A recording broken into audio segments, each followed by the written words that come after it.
ദാഹിക്കുകയും ആഗ്രഹിക്കുകയും ചെയ്യുക എന്നുള്ളതാണ് പ്രധാനപ്പെട്ടത്.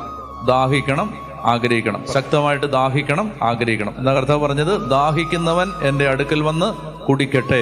ഇനി അതുപോലെ തന്നെ ഈശോ പറഞ്ഞിട്ടുണ്ട്, എന്താണ്? എന്നിൽ വിശ്വസിക്കുന്നവന്റെ ഹൃദയത്തിൽ നിന്ന് ജീവജലത്തിന്റെ അരുവികൾ ഒഴുകും. തിരുനാളിന്റെ അവസാനത്തെ മഹാദിനത്തിൽ യേശു എഴുന്നേറ്റ് നിന്ന് ശബ്ദമുയർത്തി പറഞ്ഞു, ആർക്കെങ്കിലും ദാഹിക്കുന്നെങ്കിൽ അവൻ എൻ്റെ അടുക്കൽ വരട്ടെ. എന്നിൽ വിശ്വസിക്കുന്നവന്റെ ഹൃദയത്തിൽ നിന്ന് വിശുദ്ധ ലിഖിതം പ്രസ്താവിക്കുന്നത് പോലെ ജീവജലത്തിന്റെ അരുവികൾ ഒഴുകും. അപ്പൊ അതുകൊണ്ട് ഈ ദാഹം പ്രധാനപ്പെട്ടതാണ്. ദാഹം വേറെ ആർക്കെങ്കിലും വെളിയിൽ നിന്ന് ഇഞ്ചക്ട് ചെയ്ത് കൊടുക്കാൻ പറ്റുമോ? സിസ്റ്ററിന് ഇച്ചിരി ദാഹിക്കെന്ന് പറഞ്ഞിട്ട് ഞാൻ സിസ്റ്ററിനെ ഒന്ന് ഫോഴ്സ് ചെയ്താൽ സിസ്റ്ററിന് ദാഹം ഉണ്ടാവുമോ? ഇല്ല, ഉണ്ടാവില്ല. ദാഹം അകത്തുനിന്ന് വരണം. ആ ദാഹത്തിന് വേണ്ടി, അതായത് നമ്മൾ ദാഹിക്കണമെന്ന് ദൈവം ദാഹിക്കുന്നു എന്നൊരു വചനം കാറ്റഗിസത്തിൽ കിടപ്പുണ്ട്. നമ്മൾ ദാഹിക്കണമെന്ന് ദൈവം ദാഹിക്കുന്നു. നമ്മൾ പ്രാർത്ഥനയെ കുറിച്ച് പറയുമ്പോൾ പറയും, നമ്മൾ ദാഹിക്കണമെന്ന് ദൈവം ദാഹിക്കുന്നു. അപ്പൊ ഈ കാലഘട്ടത്തിൽ നമുക്ക് പറ്റിപ്പോയ ഒരു വലിയ അപരാധം, നമുക്ക് ഈ ദാഹം നഷ്ടപ്പെട്ടു പോയി. എന്നിട്ട് വന്ന് ചേർന്നിരിക്കുന്ന ഒരു പ്രധാനപ്പെട്ട പ്രശ്നം എന്ന് പറയുന്നത്, ഒരു വാക്ക് ഞാൻ പറയാം, അതൊന്നൊക്കെ പറയണം, അലംഭാവം. അതായത് അലംഭാവം എന്ന് പറഞ്ഞാൽ എന്താണ്? അതായത് ഈ കോംപ്ലിസൻസി എന്ന് പറയുന്ന ഒരു വാക്കുണ്ട് ഇംഗ്ലീഷിൽ. അത് ഈ ചരിത്രത്തിൽ ഉപയോഗിച്ച് കണ്ടത് ഈ വിക്ടോറിയൻ പീരീഡ് എന്ന് പറയുന്ന ഒരു കാലഘട്ടം ഉണ്ടായിരുന്നു ഇംഗ്ലീഷുകാരുടെ ചരിത്രത്തിൽ. വിക്ടോറിയ രാജ്ഞി ഭരിച്ചിരുന്ന കാലം. ആ കാലഘട്ടത്തെ കുറിച്ച് ചരിത്രകാരന്മാര് എഴുതുമ്പോൾ അവർ പറയും, അവരുപയോഗിച്ചൊരു വാക്കാണ് വിക്ടോറിയൻ കോംപ്ലിസൻസി. വിക്ടോറിയൻ കോംപ്ലിസൻസി എന്ന് പറഞ്ഞാൽ, വിക്ടോറിയൻ കാലഘട്ടത്തിൽ ആളുകളുടെ എല്ലാം, ഇംഗ്ലീഷുകാരുടെ എല്ലാം ഉള്ളിൽ ഒരു ചിന്തയുണ്ടായിരുന്നു, ഞങ്ങളെല്ലാം തികഞ്ഞവരാണ്. അതുകൊണ്ട് വിക്ടോറിയൻ കാലഘട്ടത്തിൽ എല്ലാം തികഞ്ഞവരാണ്, ഞങ്ങൾക്കിനി ഒന്നിന്റെ ആവശ്യമില്ല എന്ന ഒരു ചിന്ത ഇംഗ്ലീഷുകാർക്കുണ്ടായിരുന്നതിനെ സൂചിപ്പിക്കാൻ ചരിത്രകാരന്മാർ ഉപയോഗിക്കുന്ന വാക്കാണ് വിക്ടോറിയൻ കോംപ്ലിസൻസി. ആ കാലഘട്ടത്തിൽ ചരിത്രം പറയും, ഇംഗ്ലീഷുകാരുടെ ചരിത്രത്തിലെ ഏറ്റവും അപജയത്തിന്റെയും പരാജയത്തിന്റെയും കാലമായിരുന്നു അത്. ഇങ്ങനെ ചിന്തിച്ചിരുന്ന ഒരു ജനത മുകളിലേക്കല്ല പോയത്, താഴേക്കാണ് പോയത്. അപ്പൊ ഈ കോംപ്ലിസൻസി എന്ന് പറയുന്ന വാക്ക് ബൈബിളിൽ ഉണ്ടോ എന്ന് ഞാനിങ്ങനെ ഒന്ന് പരിശോധിച്ചു നോക്കി. എനിക്ക് ഒരു വചനം കിട്ടി. സുഭാഷിതങ്ങളുടെ പുസ്തകം 1:32. അതിന് ഇംഗ്ലീഷ് എങ്ങനെയാണ്? For the simple are killed by their turning away, the complacence of the fool destroys them. English അങ്ങനെയാണ്. കോംപ്ലിസൻസ് എന്ന് പറയുന്ന വാക്കാണ് അവിടെ ഉപയോഗിച്ചിരിക്കുന്നത്. പക്ഷെ അത് മലയാളത്തിൽ ട്രാൻസ്ലേറ്റ് ചെയ്തപ്പോൾ നല്ല ബ്യൂട്ടിഫുൾ ആയിട്ടാണ് അതിന് ട്രാൻസ്ലേഷൻ കൊടുത്തിരിക്കുന്നത്. വായിക്കാം. സുഭാഷിതങ്ങളുടെ പുസ്തകം 1-ാം അധ്യായം 32-ാമത്തെ വാക്യം. Proverbs 1:32. എന്നെ വിട്ടകലുന്നത് മൂലം ശുദ്ധഗതിക്കാർ മൃതപ്പെടുന്നു. Simple are killed by turning away from me. എന്നെ വിട്ടകലുന്നത് മൂലം ശുദ്ധഗതിക്കാർ കൊല്ലപ്പെടുന്നു. ഭോഷരുടെ ആ വാക്ക് ഏതാണ്? ഈ കോംപ്ലിസൻസിന് മലയാളം തർജ്ജമ അലംഭാവം എന്ന് പറയുന്ന വാക്കാണ്. എന്താണ് ആ വാക്ക്? അലംഭാവം. നമുക്ക് ഈ കാലത്തെ സൂചിപ്പിക്കാൻ ഉപയോഗിക്കാവുന്ന നല്ലൊരു വാക്കാണത്, അലംഭാവം. ഇപ്പൊ ഒത്തിരി മക്കളുടെ ഹൃദയത്തിലുള്ളത് അലംഭാവമാണ്. എന്ന് പറഞ്ഞാൽ എന്താണ്? ഈ ദാഹം പോയിട്ട് ഹൃദയത്തിൽ കിടക്കുന്നത് ഒരുതരം അലംഭാവം. അതിനുപയോഗിക്കാവുന്ന മറ്റൊരു വാക്കാണ് ഇൻഡിഫറൻസ്. അതിന്റെ മലയാളം നിർമമത. എന്ന് പറഞ്ഞാല് ഹൃദയത്തില് ഒരു അഗ്നി കെട്ടുപോയി. അപ്പൊ ഇങ്ങനെ ഒരു യന്ത്രം പോകുന്നത് പോലെ ഞാൻ പലപ്പോഴും ചിന്തിച്ചിട്ടുണ്ട്. അതായത് വളരെ വേഗത്തിൽ വന്ന ഒരു വണ്ടി, അതായിരുന്നു സഭ. വളരെ വേഗത്തിൽ എന്ന് പറഞ്ഞാൽ, പോയ കാലത്ത് ലോകത്ത് ഒരു പ്രസ്ഥാനവും, ഒരു സംഘടനയും, ഒരു സമുദായവും, ഒരു മതവും ഇത്രയും വേഗത്തിൽ ഈ വണ്ടി സ്റ്റാർട്ട് ചെയ്ത് പോയിട്ടില്ല. സ്റ്റാർട്ട് ചെയ്ത് അതിന്റെ വേഗം, അത് എല്ലാ അനുപാതങ്ങൾക്കും അപ്പുറത്തായിരുന്നു അതിന്റെ വേഗം. എന്തൊരു വേഗമായിരുന്നു ആദിമസഭയ്ക്ക്. നമുക്ക് കിട്ടിയ റിസോഴ്സസും, നമുക്ക് കിട്ടിയ സംവിധാനങ്ങളും, നമുക്ക് കിട്ടിയ സമ്പത്തും, നമുക്ക് കിട്ടിയ സാഹചര്യങ്ങളും വെച്ച് നമ്മളൊന്നും ചെയ്തിട്ടില്ല. അപ്പൊ നമ്മളെ കുറിച്ച് വിളിക്കാൻ പറ്റുന്ന നല്ലൊരു വാക്കാണ് അലംഭാവം. പിന്നെ നല്ലൊരു വാക്കാണ് നിർമമത.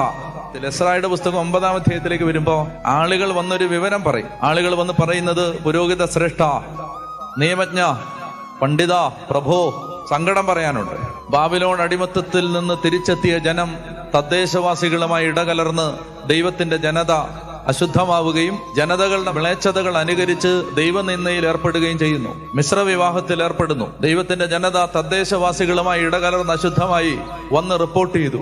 ഇത് കേട്ട ഉടനെ ഒരു ദൈവ മനുഷ്യൻ സഭയിൽ നടക്കുന്ന ഒരു പ്രയാസം കേട്ട ഉടനെ അദ്ദേഹത്തിന്റെ എക്സ്പ്രഷനാണ് അടുത്തത്. ഇത് കേട്ട് ഞാൻ സ്തബ്ധനായി ഇരുന്നു.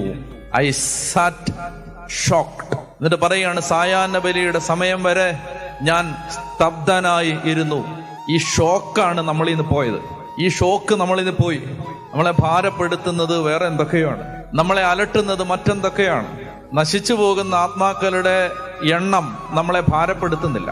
ദൈവത്തെ അറിയാത്ത മനുഷ്യരുടെ എണ്ണം നമ്മളെ ഭാരപ്പെടുത്തുന്നില്ല. എന്നിട്ട് അദ്ദേഹം അവിടെ വചനം പറയുകയാണ്, തലമുടിയും താടിയും വലിച്ചു പറിച്ച് വസ്ത്രം വലിച്ചു കീറി ഞാൻ നിലത്തിരുന്ന് കരഞ്ഞു. ഇതിന്റെ ഓപ്പോസിറ്റാണ് നിർമ്മമത എന്ന് പറഞ്ഞാൽ, എത്ര പേര് നശിച്ചാൽ എനിക്കെന്ത്, എത്ര പേര് ജിഹാദികൾ കൊണ്ടുപോയാൽ എനിക്കെന്ത്, എത്ര പേര് മദ്യപാനികളായാൽ എനിക്കെന്ത്, എത്ര കുഞ്ഞുങ്ങൾ വഴിതെറ്റിപ്പോയാൽ എനിക്കെന്ത്, എത്ര പേര് ഡ്രഗിനടിമയായാൽ എനിക്കെന്ത്, എത്ര പേര് നശിച്ചാൽ എനിക്കെന്ത്. ഇൻസോഫാറാസ് എനിക്ക് കഴിക്കാൻ ഭക്ഷണവും കുടിക്കാൻ വെള്ളവും കിടന്നുറങ്ങാൻ ഒരു സ്ഥലവും സഞ്ചരിക്കാൻ സൗകര്യവും എനിക്കെല്ലാം കിട്ടിക്കഴിഞ്ഞാൽ, എനിക്ക് എന്റെ കംഫർട്ട് കറക്റ്റ് ആണെങ്കിൽ പിന്നെ എനിക്കെന്ത്. റാഡിക്കൽ ഇൻഡിഫറൻസ്, ഭയാനകമായ നിർമ്മമത. അതിന് ബൈബിൾ ഉപയോഗിക്കുന്ന വാക്കാണ് അലംഭാവം. ഇതിന്റെ ഓപ്പോസിറ്റാണ് ദാഹം. നെഹമിയ ജെറുസലേമിൽ നിന്ന് മടങ്ങിയെത്തിയ ഈ നെഹമിയ കാണാനെത്തിയ ഹനാനി എന്ന് പറയുന്ന ഒരാളോട് നെഹമിയ ചോദിച്ചു, പ്രവാസത്തെ അതിജീവിച്ച് ജന്മനാട്ടിൽ കഴിയുന്നവരുടെ അവസ്ഥ എന്താണ്? ഇപ്പോഴത്തെ ജെറുസലേമിന്റെ അവസ്ഥ എന്താണ്? പേർഷ്യ രാജ്യത്തെ അർത്താർക്സസ് രാജാവിന്റെ പാനപാത്രവാഹകനായിരുന്നു നെഹമിയ. കൊട്ടാരത്തിൽ ജോലി ചെയ്യുകയാണ്. അപ്പോഴാണ് നാട്ടിൽ നിന്ന് ഒരാൾ വരുന്നത്. നാട്ടിൽ നിന്ന് വന്ന് വിശേഷം പറയാൻ വന്ന ആളോട്, ഹനാനി എന്ന ബന്ധുവിനോട് നെഹമിയ ചോദിച്ചു, പ്രവാസത്തെ അതിജീവിച്ച് ജന്മനാട്ടിൽ കഴിയുന്ന ആളുകളുടെ അവസ്ഥ എന്താണ് സഭയുടെ അവസ്ഥ ഇപ്പോ? അപ്പോ അവര് വന്ന് റിപ്പോർട്ട് ചെയ്തു, ജെറുസലേമിന്റെ നഗര കവാടങ്ങൾ അഗ്നിക്കരയായി, കവാടങ്ങൾ തകർന്ന് അതേപടി കിടക്കുന്നു. ഇത് കേട്ട് അയാള് ദിവസങ്ങളോളം വിലപിക്കുകയും ഉപവസിക്കുകയും ചെയ്ത് കരഞ്ഞ് പ്രാർത്ഥിച്ചുകൊണ്ടിരുന്നു. നെഹമിയയുടെ പുസ്തകം 1-ാം അധ്യായം.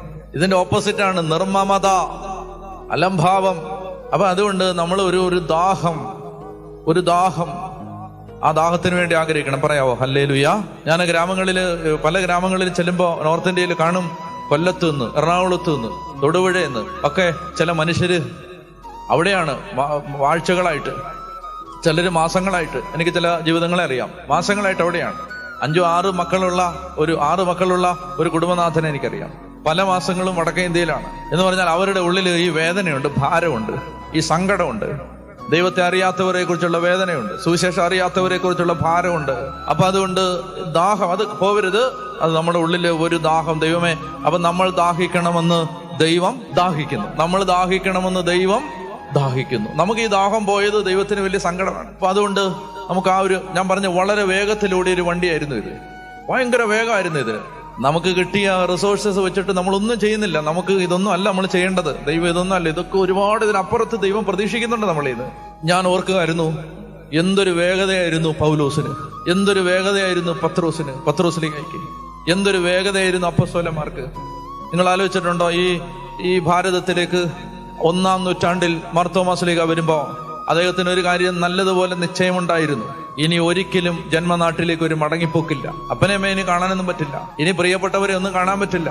ഇനി ഉറ്റവരെ ഉടയവരെയും ഒരു നിമിഷത്തേക്കെങ്കിലും കാണാൻ ആഗ്രഹിച്ച ഇനി കാണാൻ പറ്റില്ല. അവിടെ കച്ചവടത്തിന് വന്ന യഹൂദന്മാരുടെ കൂടെ കപ്പലിൽ കയറി ഇങ്ങോട്ട് തിരിക്കുമ്പോ സെന്റ് തോമസിന് അറിയാമായിരുന്നു ഇനി ഒരു മടക്കയാത്രയില്ല. എന്തൊരു സ്പീഡായിരുന്നു അപ്പോസ്തലന്മാർക്ക്, എന്തൊരു സ്പീഡായിരുന്നു എസ്തപ്പാനോസിന്, എന്തൊരു സ്പീഡായിരുന്നു ഫിലിപ്പോസിന്. സമറിയായുടെ തെരുവീഥികളിൽ സുവിശേഷത്തിന്റെ തീയിറക്കിയ ഫിലിപ്പോസ് എന്ന ചെമ്മാച്ചന് എന്തൊരു സ്പീഡായിരുന്നു. അങ്ങനെ വളരെ വേഗത്തിൽ ഓടിയ ഒരു വണ്ടിയായിരുന്നു ഇത്. വളരെ സ്പീഡ്, പോകാവുന്നതിന്റെ ഏറ്റവും വലിയ സ്പീഡിൽ ഓടിയ വണ്ടി. പക്ഷെ എനിക്ക് തോന്നാറുണ്ട്, പോയ വഴിയിൽ എവിടെയോ വെച്ച് ഈ വണ്ടിയുടെ എഞ്ചിൻ ഓഫായി. ഞാൻ നിങ്ങളോട് ചോദിക്കുകയാണ്, എഞ്ചിൻ ഓഫായ ഒരു വണ്ടി പോവും? എഞ്ചിൻ ഓഫായ ഒരു വണ്ടി പോവും. എന്താണെന്നറിയോ? നല്ല സ്പീഡിൽ ഓടി വന്നതാണെങ്കിൽ അത് കുറെ ദൂരം കൂടെ പോവും. എഞ്ചിൻ ഓഫായാലും പോവും. എനിക്ക് പലപ്പോഴും തോന്നാറുണ്ട്, നമ്മുടെ അവസ്ഥ ഇപ്പൊ ഇതാണ്. നമ്മൾ പോകുന്നുണ്ട്, പക്ഷെ എഞ്ചിൻ ഓഫാണ്. വന്ന വേഗത്തിൽ ഇതിങ്ങനെ ഓടിക്കൊണ്ടിരിക്കുന്നതേ ഉള്ളൂ. ഇത് അധികം താമസിക്കാതെ നിൽക്കാനിടയുണ്ട്. അതുകൊണ്ട് ഇനി ഒറ്റ വഴിയേ ഉള്ളൂ, എഞ്ചിൻ സ്റ്റാർട്ട് ചെയ്യണം. ഒരിക്കൽ കൂടി ഈ തീ ഇറങ്ങണം. ഒരു പെന്തക്കോസ്താ തിരുനാളിൽ ജോൺ പോൾ മാർപ്പാപ്പ സഭയോട് പറഞ്ഞു, let us go back to that upper room. നമുക്ക് ആ മാളിക മുറിയിലേക്ക് ഒരിക്കൽ കൂടി മടങ്ങിപ്പോകാം. നമുക്ക് ആത്മാവിന്റെ ആ തീ ഇറങ്ങാൻ ഒരിക്കൽ കൂടി നമ്മുടെ ദൈവത്തെ വിളിക്കാം. ദേശാന്തരങ്ങളിൽ ഈ റിവൈവൽ ഉണ്ടാവണം, നവീകരണം ഉണരണം, ഓരോ സമൂഹവും ഉണരണം, ഈ തീ ഇറങ്ങണം, ഈ ശക്തി ജ്വലിക്കണം. അതുകൊണ്ട് നാം ദാഹിക്കണമെന്ന് ദൈവം ദാഹിക്കുന്നു.